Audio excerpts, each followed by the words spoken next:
Hello প্রিয় বন্ধুরা, আসসালামু আলাইকুম। আজকে আমি এখন আছি বর্তমানে যেটা হলো মগবাজারের মোড়। এখান থেকে আমি চলে যাব খুব সহজেই গুলশান গুদারাঘাট, ঠিক আছে? তো খুব সহজেই যানজট এড়িয়ে পানি পথে, যেটা ট্রলারের মাধ্যমে কেউ বলে ভোট, এই ভোটের মাধ্যমে আমি চলে যাব গুলশান গুদারাঘাট। দেখেন ভাই, খুব শহরে, ঢাকা শহর তো মানে এভেলেবেল যানজট থাকে এবং হাতের দিলে গাড়ি ঘোড়া এখান দিয়ে বাস ওই গুলশানের মোড় পর্যন্ত যায়, যা ভিতরে আবার ঝামেলা।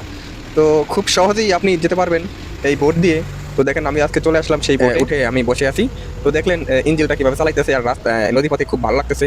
তো হাতের দিলের পানিগুলো যদি আরো পরিষ্কার থাকতো তাহলে হয়তো আরো অনেক বেটার, মানে খুব ভালো লাগতো আর কি। আর এমনি তো ভালো লাগে। তো আশেপাশে মানে দৃশ্যটা আমার কাছে খুবই ভালো লাগছে। দেখতেছেন, তারপরে ব্রিজ ট্রিজ পার হয়ে আবার এখানে কিন্তু মাঝপথে আবার আমরা পুলিশ প্লাজারও থামে। তো সেখান থেকে একবারে আপনি চলে আসতে পারবেন গুলশান গুদারাঘাট, এবং বিভিন্ন জায়গায় আপনি যেতে পারবেন। রামপুরা আছে, গুলশান গুদারাঘাট, তারপর পুলিশ প্লাজার। তো ঠিক আছে, এইসব জায়গাগুলি আপনি যেতে পারবেন। আগে ছিল 25 টাকা, এখন টিকিট করেছে 40 টাকা। তো যারা যান নাই কখনো, অবশ্যই যাবেন। ঢাকা শহরের ভিতরে এটি খুবই একটি ভালো পথ। আপনি যে কোনো সব দ্রুত যাওয়ার জন্য এটাই আমি মনে করি বেস্ট। তো ভিডিওটি ভালো লাগলে অবশ্যই শেয়ার করে দেবেন। সবাইকে ধন্যবাদ। আসসালামু আলাইকুম।